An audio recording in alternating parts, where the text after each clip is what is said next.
গীতাতে শ্রী ভগবান চতুর্থ অধ্যায়তে 34 নম্বর শ্লোকে বলছেন, তদ্বিদ্ধি প্রণিপাতেন পরিপ্রশ্নেন সেবয়া উপদেক্ষন্তি তে জ্ঞানম জ্ঞানিনঃ তত্ত্বদর্শিনঃ। শ্রী গুরু মহারাজের কাছে কি করে যাওয়া? তদ্বিদ্ধি প্রণিপাতেন, ওই জ্ঞানটা জানার উদ্দেশ্যে যাওয়া, আর কোনো কারণ নাই। গুরু মহারাজ আমায় না আশীর্বাদ করে দাও, আমার বউ যে আছে না তার ভীষণ কষ্ট, তার বাচ্চা হচ্ছে না, একটু বাচ্চা দিয়ে দাও। আমার ছেলে আছে না, তার অ্যাডমিশন হচ্ছে না, অ্যাডমিশন করে দাও। নিজের বাসনা পূর্তির জন্য নয়, জ্ঞানের জন্য, নিজেকে চেনার জন্য, তত্ত্ব জ্ঞানের জন্য, পরমাত্মা জ্ঞানের জন্য, ঈশ্বর সান্নিধ্যের জন্য। আর তারপরে কিভাবে যেতে হয়? প্রণিপাতেন, পাতেন পড়ে যাও, যেরকম দণ্ডবত বলে, সাষ্টাঙ্গ দণ্ডবত। প্রণিপাতেন প্রকাশ্যেন পাতেন, ভালো করে প্রণম্য, নমস্কার। মানে কি হচ্ছে? মানে নিজেকে অমীয় ভাবে, এই না যে গুরু মহারাজ আমাকে একটু তাড়াতাড়ি জ্ঞানটা দিয়ে দেবো, দেখো তুমি জানো আমি জানি না, এবার ফটাফট দিয়ে দেবো, ওরকম ভাবে না।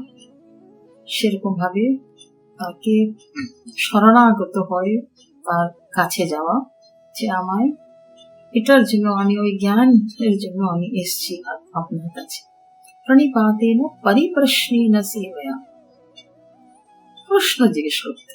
এবারে দেখো কে প্রশ্ন জিজ্ঞেস করতে পারে? যে কক্ষ জানে না, সে কি প্রশ্ন জিজ্ঞেস করবে? সে জিজ্ঞেস করতে পারে যে ব্রহ্ম কোথায়, আত্ম কোথায়, পরমাত্মা কোথায়? তাকে তো আগে জানতে হবে। সে এটা জিজ্ঞেস করতে পারে একটা বাক্য কি করে হয়? না, তাকে কি করতে হবে? আগে কক্ষ শিখতে হবে, বাক্য কি করে হয় সেটা শিখতে হবে। সেরকম ভাবেই যখন আমরা এই জ্ঞানের জন্য আসি, ঈশ্বর লাভের জন্য আসি, জমিটা আগে তৈরি করতে হয়। জমি সবার কাছে রয়েছে, সবার কাছে সুযোগও আসে, কিন্তু আমরা তখন এদিক সেদিক বিষয় আকর্ষণে, মোহর মধ্যে পড়ে নিজের মোহ মমতা সবকিছু সম্পন্ন করে আমরা সেটা পূর্ণ করে নিতে চাই। সেটা কিভাবে এটা স্থায়ী থাকবে সেটার দিকে আমার দৃষ্টি থাকে। যখন আমরা নিজেকে তৈরি করব, তৈরি কিভাবে করব? নিজেকে শুদ্ধ করতে হবে আগে। শুদ্ধ মানে কি? আমি কিছু থাকবে না। আমি গেছি গুরু মহারাজের কাছে, গুরু মহারাজ যেমন ভাবে বলবেন, যা বলবেন আমি পালন করব। কিন্তু আমরা কি করি? মহারাজ দেখো, আমি আপনার শুধু আশীর্বাদ চাই, আমি কিন্তু এই কাজটা করব, আপনি একটু আশীর্বাদ করেন। ওরকম ভাবে হয় না। পরিপ্রশ্নেন, প্রশ্ন কিসের সম্বন্ধে প্রশ্ন থাকে? আমার স্বরূপের সম্বন্ধে। এই পথটা আমি হাঁটছি, আমার এই বাধাগুলো আসছে, আমি কি করি ওটাকে পার করব, ওটার সম্বন্ধে। পরিপ্রশ্নেন সেবয়া, গুরু মহারাজের সেবা করা। আমাদের দৃষ্টিতে সেবা হচ্ছে তার পার্টিতে টিপে দেওয়া, তার জন্য রান্না করে ভোগ করা। এটা তো স্থূল জগতে সামনাসামনি হলে করাও যায়, না করলেও কোনো ক্ষতি নেই, অবহেলনা করবে না। কিন্তু আসল সেবাটা কি হচ্ছে? গুরু মহারাজ যেটা নির্দেশ করছেন, যেটা নিজের প্রাণের মধ্যে যে চাইছেন, যেটাতে উনি রয়েছেন, যে স্থানে, সেই স্থানে অগ্রসর হয়ে ওই স্থানে হাঁটা, সেটা হচ্ছে গুরু মহারাজের প্রতি সেবা। উপদেক্ষন্তি তে জ্ঞানম, আর তখন গুরু মহারাজ যা উপদেশ করেন, জ্ঞানিনঃ তত্ত্বদর্শিনঃ। গুরু মহারাজকে এবার ওনার সম্বন্ধে বলা হচ্ছে, যে জানে, যার সম্পূর্ণ জ্ঞান আছে।